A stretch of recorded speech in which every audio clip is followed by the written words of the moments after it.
Okey, bismillahirrahmanirrahim. Assalamualaikum warahmatullahi taala wabarakatuh. Salam sejahtera, selamat datang lagi ke channel saya.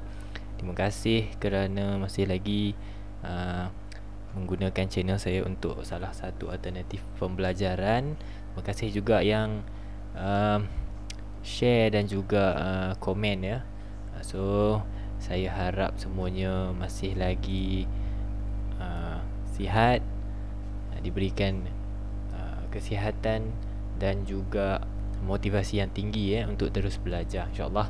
Hari ini kita bincang Terengganu Kertas 1 percubaan tahun 2021. Seperti mana juga perbincangan pada Kertas Trial Kelantan 2021, saya tak bincang semua soalan maafkan saya. Saya hanya bincang soalan yang masih ataupun yang tak sama dengan soalan trial yang sebelumnya. Contohnya kalau dalam SBP dengan Kelantan dah ada beberapa soalan yang mirip-mirip yang juga diuji dalam Terengganu, maka saya tak bincangkan. Okey. Tapi kalau ada soalan boleh letak di ruangan komen ataupun sila ke IG saya lah untuk bertanyakan in case ada soalan yang tidak dibincangkan. Alright. Nombor 5. Untuk Terengganu 2021, diagram shows a force acting on an object. Okay, kita ada satu daya dekat sini bertindak atas satu objek. The impulse given to the object is influenced by. Okay. Untuk awak kenal apakah itu impulse, okay, sekurang-kurangnya awak tahulah formula untuk impulse. F darab dengan T sama dengan MV tolak dengan MU. So dalam impulse, awak boleh kategorikan ataupun awak boleh cari nilai impulse dengan menggunakan dua bahagian formula ni. So bahagian pertama ni adalah daya darab dengan masa sentuhan, force times the impact time. Okay, masa hentaman. Ataupun kalau awak tak ada maklumat force dan impact time, cuba cari-cari dekat soalan tu, ada tak dalam soalan diberi maklumat mass, iaitu jisim, dan juga halaju awal dan halaju akhir, V dengan U. So yang ni kita panggil dia change in momentum, perubahan momentum.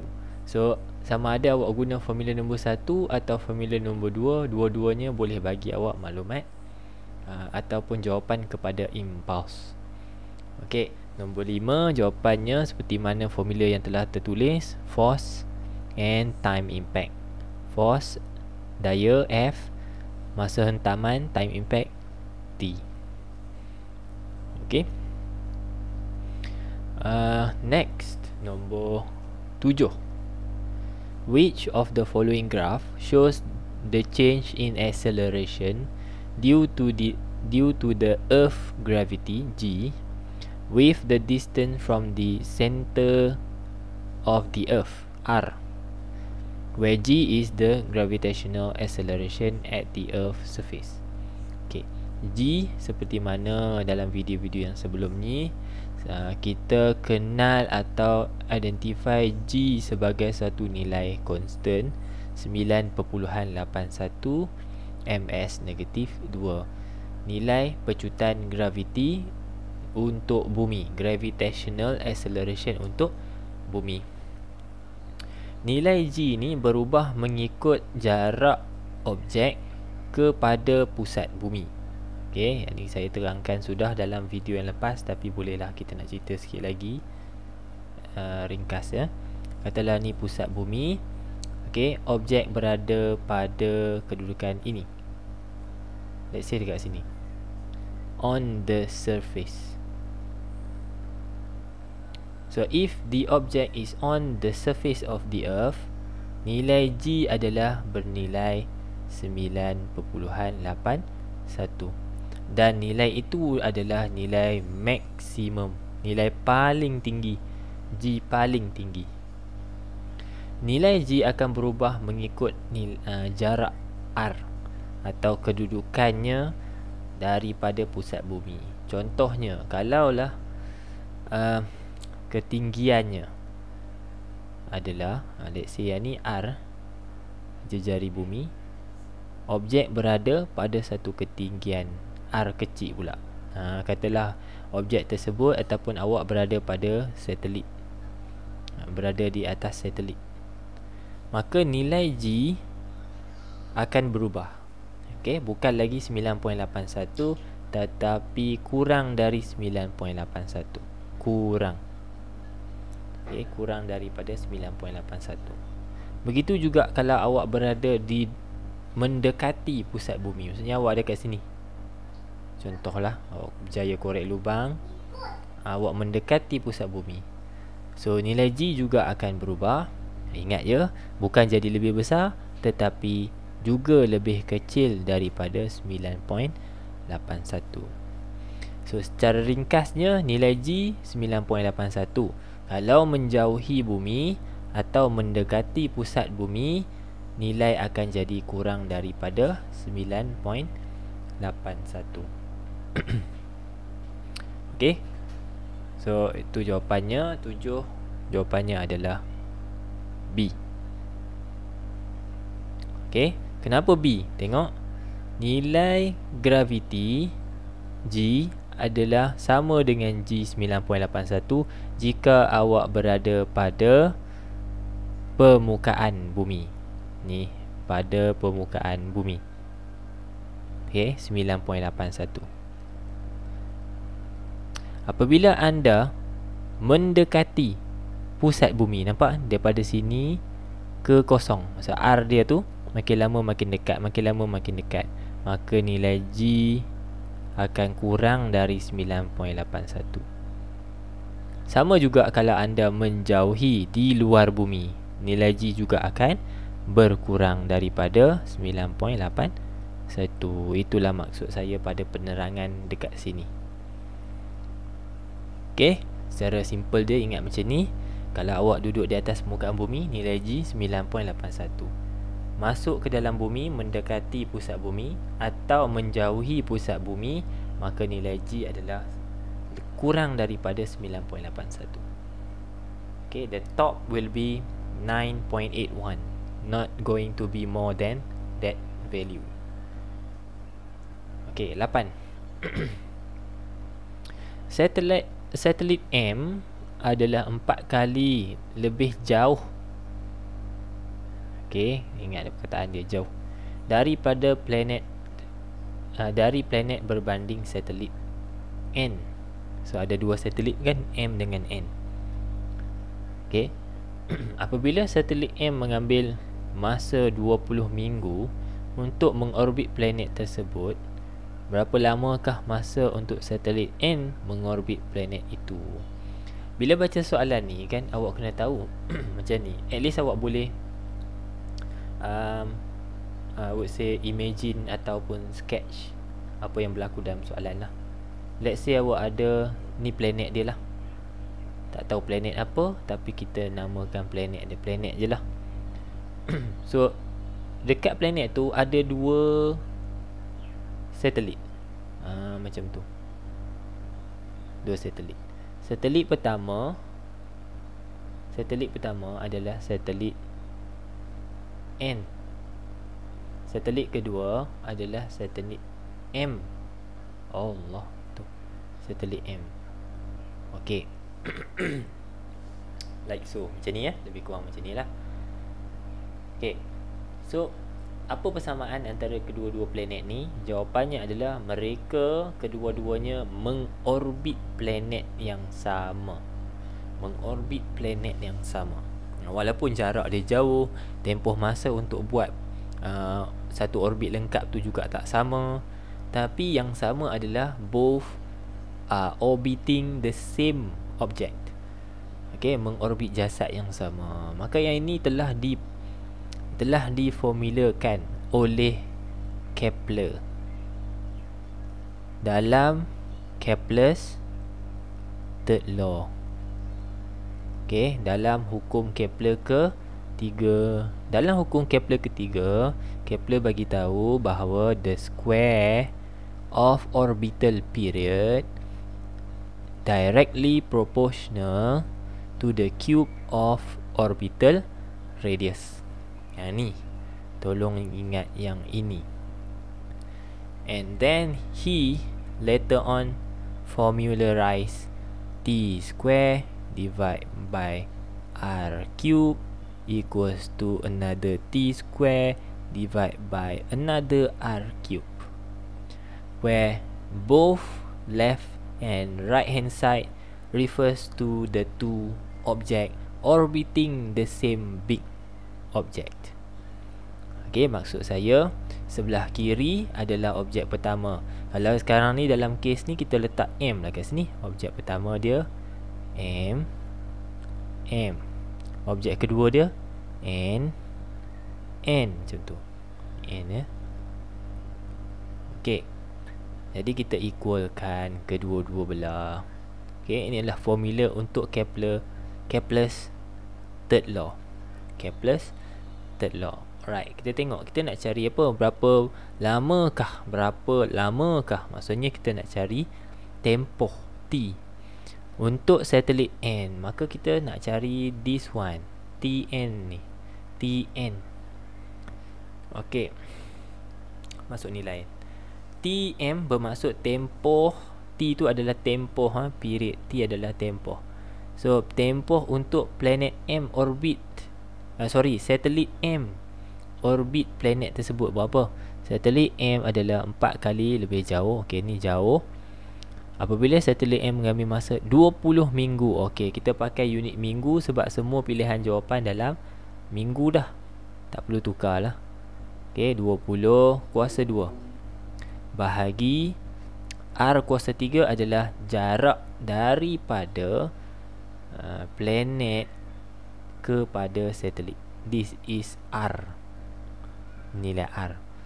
So kalau untuk M ni, R untuk M lah, yang kita cube kan. Okey, jarak dia 4 kali. Okey, kalau dia 4 kali, kita anggap je lah N tu sekali. So yang ni kita anggap 4, kita kuasa 3 kan. Sama dengan yang sebelah sini R ni, kita anggap je lah 1 kuasa 3 kan. Kenapa 1? Sebab kalau dah 4 kali ganda, maka senanglah kita buat 4 kat sini. 1 dengan 4. Kalau 2 nak kena darab pula. 2 kali 4 8 kat sini. Sama je lah. Okay, so the best simplest way adalah kita anggapkan N tu jarak dia 1 kali ganda, maka kita tulis 1. M 4 kali ganda, kita tulis 4. Kemudian tinggallah apa yang kita nak cari, Tn kuasa 2. Okay, selesai kan ni, kita akan dapat Tn kuasa 2 dengan nilai 6.25. Dan kemudian kita square root kan untuk dapat Tn. Okey, akhirnya jawapan 2.5 minggu. Okey, 25 minggu, jawapannya B.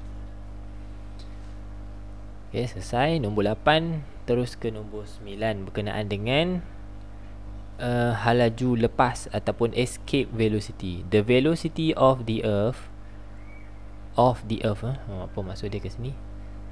Halaju lepas ni kan.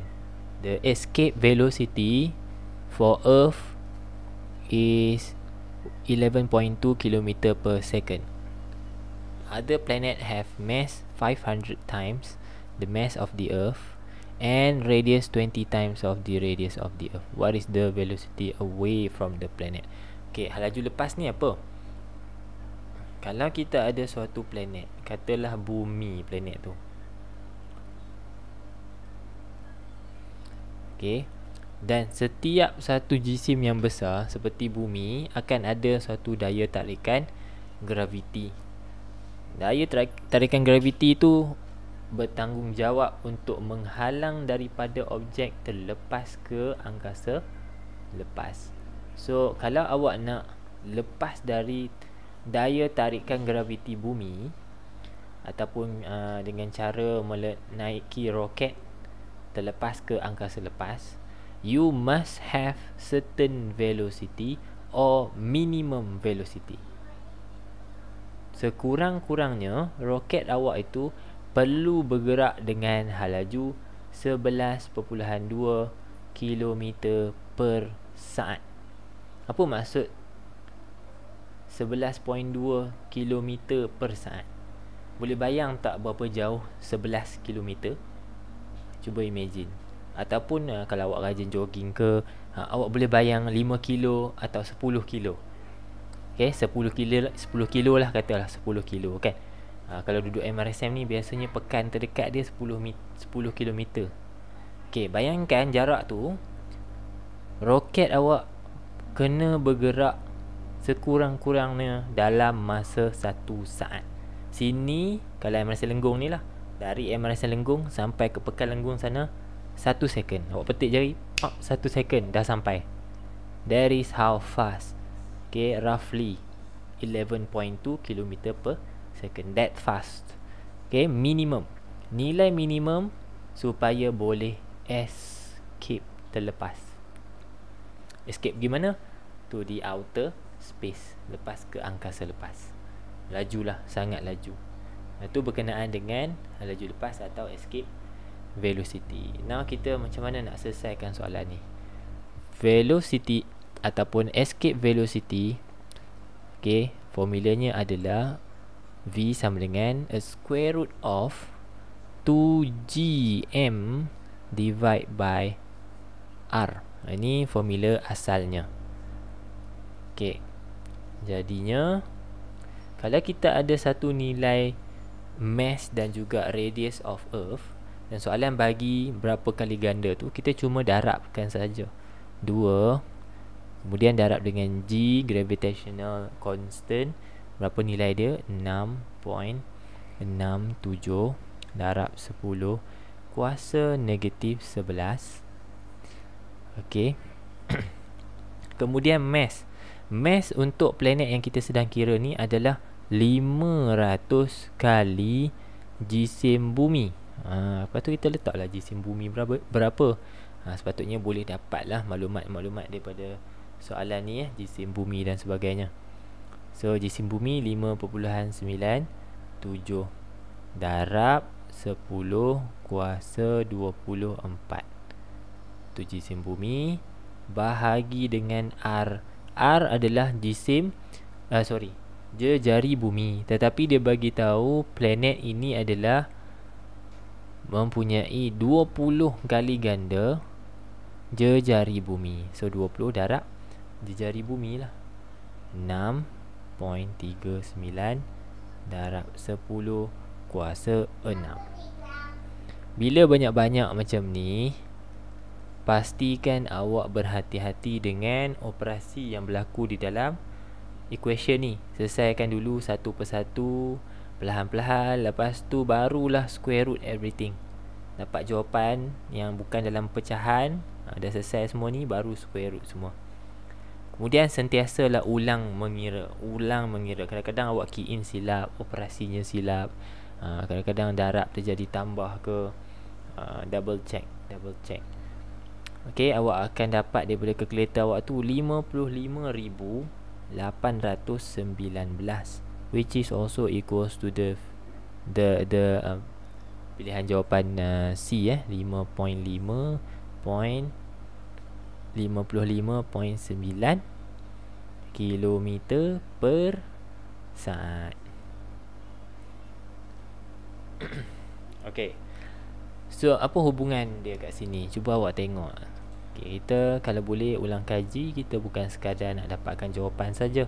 We are trying to make a narrative, jalan cerita, ataupun kita cuba simpan ilmu ni dalam bentuk jalan cerita supaya lebih mudah kita ingat. Kalau if we are to escape from Earth, we need a minimum value of velocity 11.2 km per second, ya. Tengoklah. Ambil kursi sendiri. Okay. So sekali lagi, kalau kita nak lari ataupun terlepas daripada daya graviti bumi, kita perlukan 11.2 km per saat. Tapi kalau planet yang kita sedang kira tu dengan jisim dan radius yang lebih besar, maka kita perlukan suatu nilai escape velocity yang lebih besar. Inilah faktor yang mempengaruhi escape velocity. The greater the mass of the planet, okay, the greater the radius of the planet, the bigger the escape velocity will be. Planet ni kalau kita nak lari ataupun terlepas daripada daya gravitinya, kita perlukan 55.9, lebih kurang 56 km satu saat laju. Sangat laju. Ya. Okey, boleh. So itu sajalah faktor yang mempengaruhi escape velocity kalau soalan tanya jisim dan juga radius planet itu. Jisim dan radius planet tu. Okey, apa lepas tu apa? Lepas tu apa Zahin? Mana balik tahu? Tak tahu juga. Zahin. Zahin tak tahu juga, Zahin tengok je lah. Pemadam ke? Bukan pemadam. Pen. Okey, soalan seterusnya. Saya cakap soalan seterusnya. Soalan seterusnya. Nombor 11. Okey. Soalan nombor 11. A substance is heated at a steady rate. It changes from solid to liquid and then to gas. Okey, ini dipanggil graf pemanasan, heating curve. Okey, lengkung pemanasan. Okey. Telah ditandakan pada awak beberapa bahagian PQRS. Okey. Which part of the graph shows latent heat of vaporization? Bila melibatkan latent heat, awak kena cari curve yang flat. Bukan curve yang flat lah, bahagian yang rata. Okey, bahagian yang rata kalau tengok dekat sini ada dua tempat. Ada Q, ada S. Menunjukkan latent heat ada dua jenis. Pertama, latent heat of vaporization. Satu lagi, latent heat of fusion. Okay.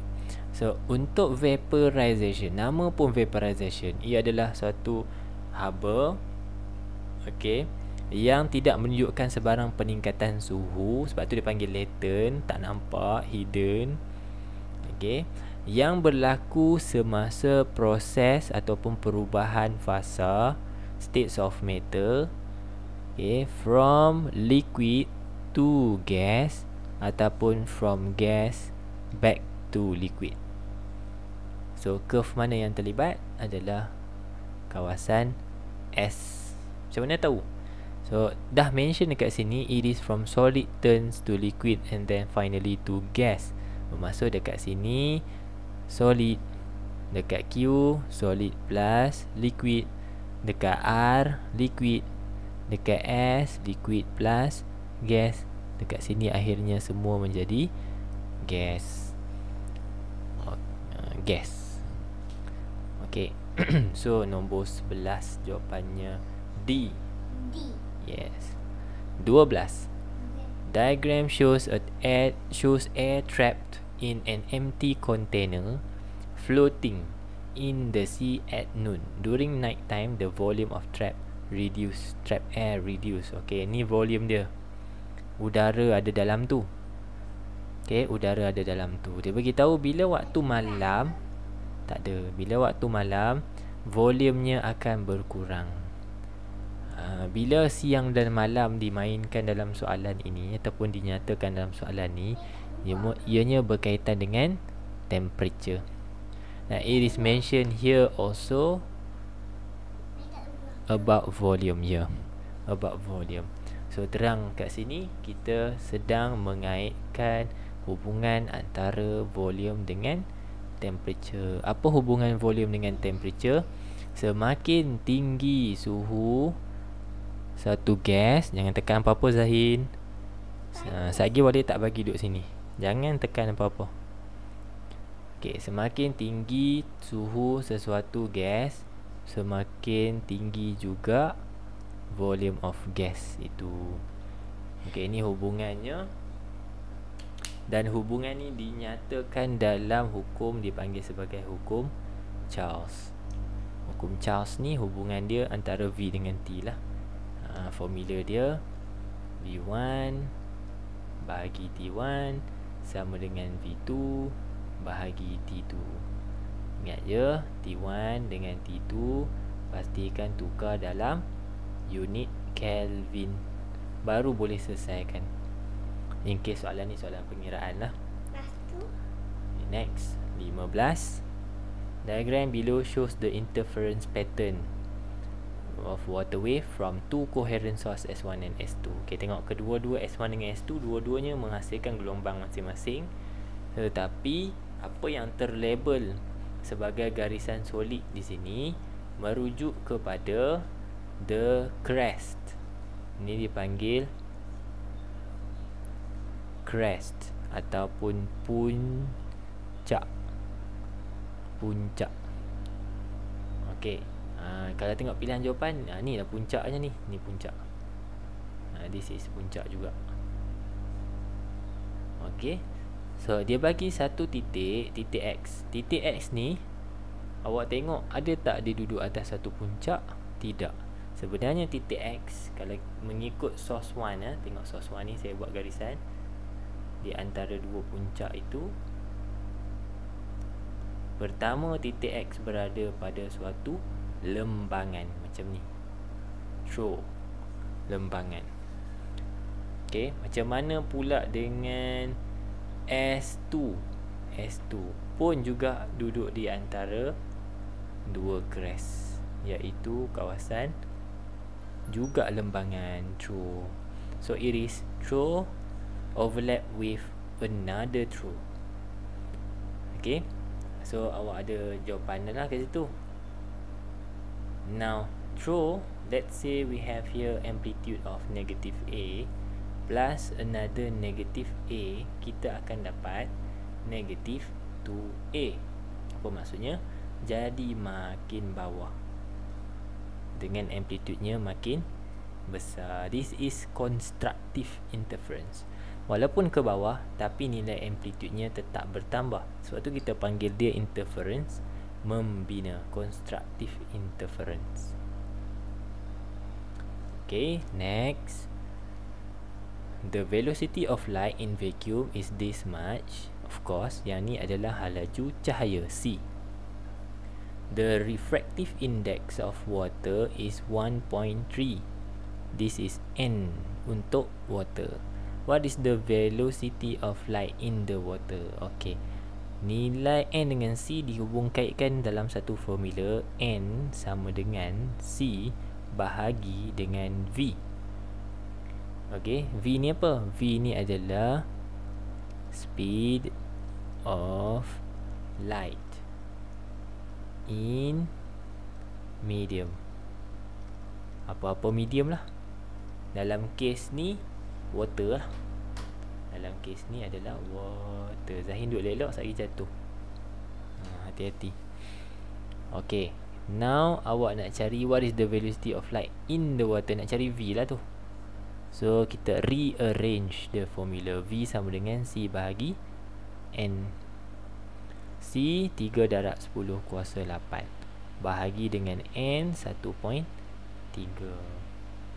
Okay, jawapannya adalah 2.31 darab 10 kuasa 8. Okay, 8 meter per second. Dapatlah jawapannya B. Logik tak? Jawapannya adalah logik. Laju cahaya di dalam vacuum adalah lebih tinggi daripada laju cahaya di dalam cecair, sebab cahaya tersebut memasuki suatu objek tumpat. Macam nak main game ke? Bila nak main game? Tak ada game. Okey. So yang ni laju cahaya kalau berada di udara, air. Kalau masuk dalam air, air adalah lebih tumpat dari udara, maka diperlahankan. It is refracted because the speed has now reduced to V. Tadi asalnya C 3/10/8. So lajunya berkurang. Okay, next 21. Diagram shows a housewife cleaning the floor. Seorang suri rumah, ni ada ibu sedang membersihkan lantai menggunakan mop. Ni ada mop ni. Kemudian telah pun dilabelkan pada awak daya-daya yang terlibat. So F can be resolved into two component, which is Fx being the horizontal component and Fy is the vertical component. Diberikan sudut theta yang berada di antara Fy dan F. Kena ingat satu benda asas, theta kedudukannya adalah sepatutnya in between F and Fx ataupun W and Wx. Okay, T and Tx. Sentiasa diapit oleh yang tak ada X dan X. Y tak terlibat. Sebenarnya sudut yang awak sepatutnya cari untuk F ataupun Fy adalah sudut sini. Dan sudut ni kalau dari segi matematik, ianya adalah 90 tolak theta. Okay. So now untuk cari Fx, soalan suruh cari Fx. Fx sama dengan F cos theta. So sekali lagi, Fx sama dengan F cos. Okay, theta yang saya maksudkan tadi mestilah berada di sini, bukan kat sini. Salah. Tapi untuk dapat yang atas ni, theta ni kita kena ambil 90 dan tolakkan dengan theta yang dilabel dalam soalan. Sebab tu kita dapat 90 tolak theta 21. Jawapannya C. Okey, soalan terakhir untuk part 1 ini, soalan 22. An object is in equilibrium when, okey. Yang ni kita kena baca satu-satu soalan macam ni. Okey, soalan 22 ni kita kena baca satu-satu. Betul tak kalau forces in equilibrium, the acceleration equals to 0? Betul ke? Betul. Kalau kita ada suatu objek, apabila ditarik oleh sejumlah daya yang sama besar, katalah 2 Newton dengan 2 Newton, sama besar kan? Ada dua keputusan kat sini. Whether the object not moving at all, at rest, dia tak bergerak, atau dia boleh bergerak sebenarnya. Okay, move at constant velocity, bergerak dengan halaju malar ataupun halaju seragam. Apa maksud constant velocity? Langsung tidak memecut. Langsung tidak memecut. So betul lah, pecutan adalah sifar. Satu betul. Nombor 2, betul tak? Pegun. Betul. Tadi saya bagi tahu at rest. Nombor 1, nombor 2. Halaju seragam. Betul. Pun saya bagi tahu tadi constant velocity. Dan daya paduannya adalah 0, sifar. Betul ke? Betul. Untuk cari daya paduan, kita tolakkan kiri dengan kanan, ataupun macam ni lah, kita consider kanan ni sebagai positif, kita padukan, maksudnya kita tambah 2 Newton tambah dengan daya belah kiri. Sebab dia belah kiri, kita consider negatif 2 Newton. So 2 tambah negatif 2, kita dapat 2 Newton tolak 2 Newton sama dengan 0 Newton. Betul juga. Jadi jawapan 22 semua di atas D. I guess that's it untuk part 1. Kita jumpa lagi dalam part 2. Terima kasih. Jumpa lagi. Assalamualaikum. Bye bye.